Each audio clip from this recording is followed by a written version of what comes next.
ओम श्री साईनाथाय नमः। Good morning, Sai morning. कैसे हैं आप सभी? आशा करती हूँ कि हेल्दी एंड हैप्पी होंगे, स्वस्थ होंगे, मस्त होंगे और आज का दिन शुरू करने के लिए आप बिल्कुल तैयार हैं, है ना? तो आइए शुरू करते हैं आज का एक नया दिन। अपने श्री साईं के चरणों को स्पर्श करते हुए, बाबा का आशीर्वाद लेते हुए इस नए दिन की शुरुआत बहुत बेहतर और बहुत ख़ास।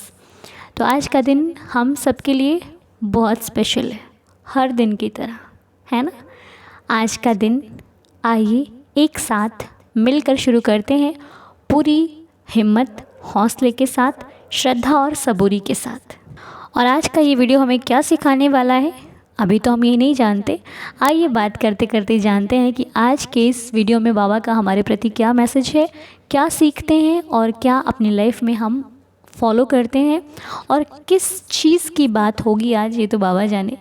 तो आइए शुरू करते हैं आज का दिन, जो कि बाबा के शुभ आशीर्वाद से हमारे जीवन में आया है। और मेरे साईं जी का ये नया दिन देने के लिए बहुत बहुत शुक्रिया। इतने अच्छे जीवन देने के लिए बहुत बहुत शुक्रिया। मुझे इतना अच्छा बनाने के लिए बहुत बहुत शुक्रिया। मुझे अपना बच्चा बनाने के लिए बहुत बहुत शुक्रिया। हे देवा, आपके नाम से जाने जाते हैं कि साईं भक्त हैं ये लोग। अरे ये तो बाबा के बच्चे हैं। और हम भी बड़े गुरूर के साथ कहते हैं हम बाबा वाले हैं, बहुत गुरूर के साथ। एक इसी बात का तो गुरूर है, बाकी तो ऐसी हमारे अंदर ऐसी कोई खासियत नहीं जिस बात का हम गुरूर कर सकें। एक यही गुरूर है कि हम बाबा वाले हैं।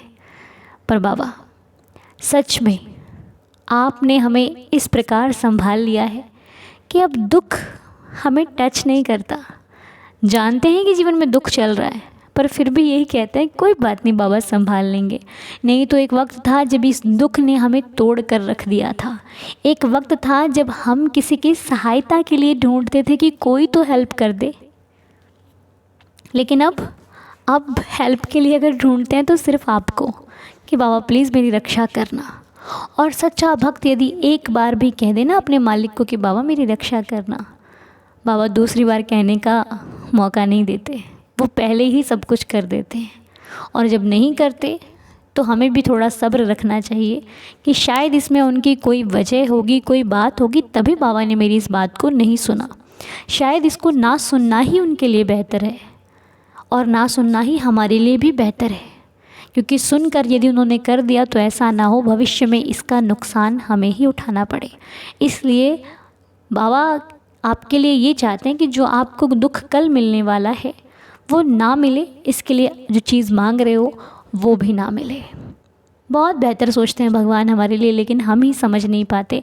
हम ही उनकी लीलाओं को ध्यान में नहीं रख पाते कि उन्होंने जिन्होंने मुझे अब तक संभाला था, क्या वो आज मुझे गिरने देंगे?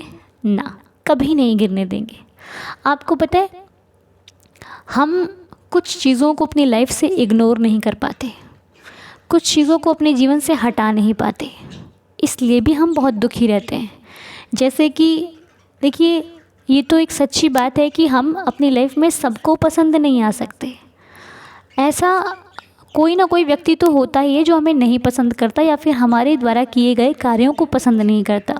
उससे हमारे कार्य में कमी निकालनी है तो निकालनी है, फिर वो चाहे किसी भी प्रकार निकाल दे। आप कितना ही अच्छा कर लो, लेकिन कुछ लोग आपके जीवन में सिर्फ कमियां बताने ही आते हैं कि आप यहाँ पे गलत हो, आप वहाँ पे गलत हो, तुमसे नहीं हो पाएगा। तो कई बार क्या होता है, हम इस वजह से भी अपने मन से हार जाते हैं कि यार मतलब इतना अच्छा करने पर भी ये हाल है, इतना अच्छा कर रहे हैं फिर भी क्या मिल रहा है? दुख, तकलीफ़ें, बुराइयाँ तो मिलती हैं लाइफ में। कई बार अच्छा करने पर सच में अच्छा नहीं मिलता, लेकिन इसका मतलब ये तो नहीं कि हम अच्छाई करना छोड़ दें। क्योंकि देखिए, आपकी अच्छाई का फल ना ये इंसान नहीं देने वाले आपको। ये आपको इज़्ज़त दें या आपको मान सम्मान दें, इससे क्या होगा? हमें तो मतलब है अपने बाबा की रहमत का, क्योंकि ये जो चीज़ें इंसान देता है वो ना कुछ समय बाद ख़त्म हो जाती हैं, उनकी अवधि बहुत कम होती है। लेकिन जो चीज़ें भगवान देता है ना, वो देता तो भले देर से है, लेकिन उनकी जो अवधि होती है बहुत लंबी होती है। तो चाहिए किससे? अपने को भगवान से ना। लोगों से क्या लेना? वो तो देकर भी कल को गिना देंगे हमने तुम्हें ये दिया था।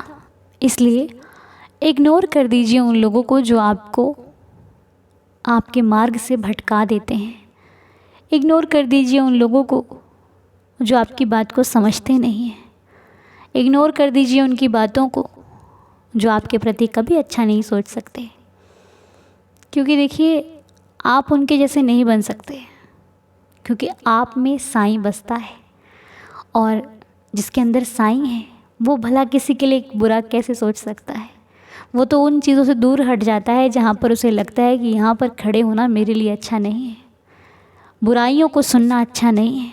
यदि हम बुराई को ख़त्म नहीं कर सकते तो सुनने और करने का कोई मतलब नहीं है, क्योंकि बुरी चीज़ों को जितनी जल्दी जहाँ से हटा दिया जाए उतना ही बेहतर होता है, क्योंकि वो जितनी बढ़ेंगी उतना नुकसान ही होगा। तो कहने का मतलब है कि आप अपने आप को प्रोटेक्ट कीजिए, अपने आप को संभालिए, अपने अंदर ऐसी कोई बात ना रखिए जो आपको तकलीफ़ दे। अगर कोई बात आपको बुरी लगी है तो उसको जितनी जल्दी हो सके अपने मन से रिमूव कर दीजिए, हटा दीजिए, क्योंकि वो बात जितनी आप ज़्यादा सोचोगे ना उतना ही आप दुखी रहोगे, आपको परेशानी होगी, आपको प्रॉब्लम होगी। इसलिए प्रॉब्लम नहीं लेनी है, आपने सुख लेना है तो अपने मन को बिल्कुल साफ़ रखिए और किसी के प्रति कुछ मत सोचिए। जो होगा अच्छा होगा। आप अपने बाबा का ध्यान कीजिए। दिन में अगर आपको नहीं टाइम मिलता, आप बहुत बिज़ी रहते हैं, तब भी आप चाहो तो वक्त अपना निकाल सकते हो साईं जी के लिए। अगर निकाल पाओ तो 5 मिनट बैठकर नाम जाप करो, जितनी देर कर सकते हो, जितनी देर आप कर सकते हो। नहीं नाम जाप करना, आप थोड़ी देर साईं जी के पास बैठिए, आपको बहुत सुकून मिलेगा। वहाँ पर बैठिए, नाम जाप कीजिए, जो पाठ आपको अच्छा लगता है वो पाठ कीजिए, अपने मन को शांत कीजिए। और एक दिन में देखिए कुछ नहीं होता, कोशिश करने से सब कुछ होता है। आप कोशिश करोगे ना तो जिस प्रकार आपका जीवन पहले था आज नहीं है, वैसा ही जैसा आज है वो कल भी नहीं रहेगा। कल इससे कहीं ज़्यादा अच्छी हो जाएगी आपकी ज़िंदगी और आप कहोगे अरे मुझे तो सच में बाबा ने बदल दिया। आपने बहुत सारे लोगों के मिरेकल सुने होंगे, बहुत सारे लोगों द्वारा बाबा की लीलाएं सुनी होंगी कि बाबा ने मुझे ज़ीरो से कहाँ पहुँचा दिया, मैं कुछ नहीं था, बाबा ने मुझे बहुत कुछ बना दिया। सुने हैं ना। तो ये श्रद्धा और सबूरी का कमाल है। आपको एक सच्ची बात बताऊं, सबूरी का मतलब ये नहीं होता कि किसी चीज़ के लिए ठहर जाना, रुक जाना कि वो मिल जाएगी, आज नहीं तो कल मिल जाएगी। सबूरी का मतलब होता है कई बार हमें कुछ त्यागना भी पड़ जाता है, वहाँ पर सबूरी देखी जाती है। मान लो आपकी बहुत कीमती चीज़ है जिसे आप बहुत प्यार करते हो, आपका उसके प्रति बहुत लगाव है, और आपको पता चले कि वो चीज़ आपसे दूर हो रही है, आपको कैसा लगेगा? टूट जाओगे ना, बिल्कुल परेशान हो जाओगे। बस लगेगा कि अरे अब लाइफ में क्या बचा, क्योंकि जो इतनी प्यारी थी जब वही चली गई तो लाइफ क्या है।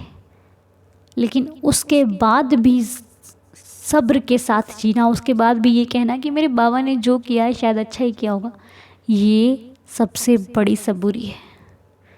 इसे कहते हैं सबूरी, कि मालिक अगर कुछ छीन रहा है तब भी ये विश्वास होना चाहिए कि वो व्यर्थ नहीं छीनेगा, वो मुझे दुखी नहीं कर सकता। अगर उसने छीनी भी है तो शायद इसमें कोई वजह होगी और वो इससे कहीं बेहतर मुझे देगा। जो लिया है ना वो देगा उससे कहीं बड़ा, शायद मैं उसे संभाल भी ना पाऊँ, इतना ज़्यादा वो देगा। तो ये भरोसा रखिए अपने भगवान पर, क्योंकि उन पर किया गया भरोसा आपकी लाइफ को बदल देता है। साईं जी की कृपा सदा आप पर बनी रहे। मैं बाबा से प्रार्थना करती हूँ बाबा इस परिवार में जितने लोगों की भी सेहत अच्छी नहीं है सभी को अच्छा स्वास्थ्य मिले, सभी हेल्दी और हैप्पी रहें, सभी को बाबा जी का आशीर्वाद मिले और आप सभी लोगों का जीवन बहुत सारी खुशियों से भरपूर हो। जो भी सपने आपके हैं वो साईं जी उसे ज़रूर पूरा करें, आपकी हर एक विश पूरी हो, जो भी आप चाहते हो आपको बहुत जल्दी मिल जाए।